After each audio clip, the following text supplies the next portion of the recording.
सच्चिदानंद रूपाय विश्वोत्पत्त्यादि Hathaway तापत्रय विनाशाय श्री कृष्णाय वयम नमः।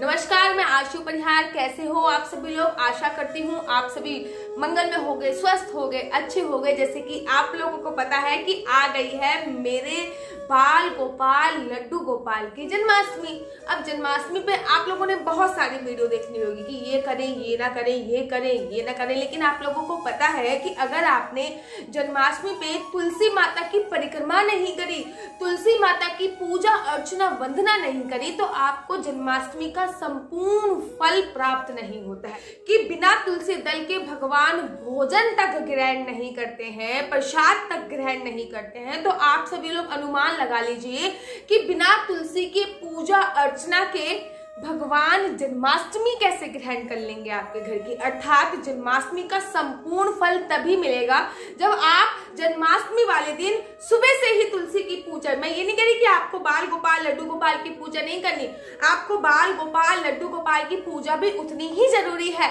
लेकिन उसके साथ साथ अगर आपने तुलसी मैया की भी पूजा कर ली, अगर आपने तुलसी मैया की भी परिक्रमा कर ली, तो आपको जन्माष्टमी का 100% फल प्राप्त होने वाला है। ऐसा मैंने शास्त्रों में पढ़ा है। उठने के बाद अपनी पूजा अर्चना वंदना करने के बाद आपको तुलसी माता की परिक्रमा करनी है।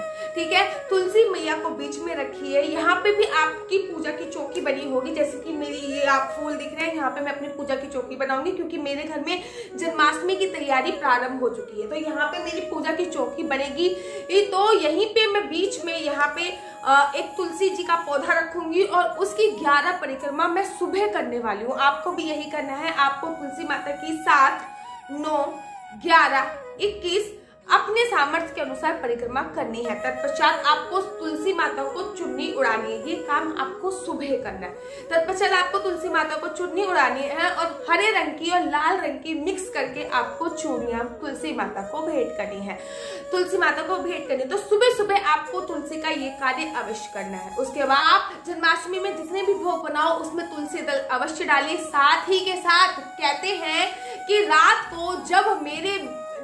को जब लड्डू गोपाल भ्रमण करते हैं कि किसके घर में जन्माष्टमी की पूजा हो रही है, किसके घर में पूजा नहीं हो रही है, जब वो दरवाजे पे जा जाके देखते हैं कि किसके घर पे पूजा हो रही है, किसके घर पे जन्माष्टमी का कीर्तन चल रहा है, किसके घर पे नहीं चल रहा, तो जिसके घर के बाहर तुलसी लगी होती है वो अपने आप को उसके घर में जाने से नहीं रोक पाते। तो आपको जन्माष्टमी वाले दिन ही अपने घर के बाहर एक तुलसी की माला जरूर और जरूर टांग लेनी है। अगर आप कहोगे कि दीदी अब तुलसी की माला हमें कैसे मिलेगी, हम कैसे बनाएंगे, क्या करेंगे, तो भैया जन्माष्टमी पर तुलसी की माला अवश्य मिल जाती है। अगर नहीं मिल रही है तो आप तुलसी के पत्तों से भी तुलसी की माला बना सकते हैं, या फिर आपके पास जैसे ही मैंने कंठी पहन रखी है तुलसी की वैसी है तो वो भी अपने दरवाजे पे टांग सकते हैं। अगर आपको उनमें से भी कुछ नहीं मिल रहा है तो आप तुलसी का पौधा जन्माष्टमी वाले दिन अपने मेन गेट पे अवश्य और अवश्य रखिए, ताकि बाकी बिहारी जी की नजर आपके घर की ओर खींची चली जाए। क्योंकि यहाँ पे तुलसी होती है, वहां पे मेरे बाकी बिहारी जी,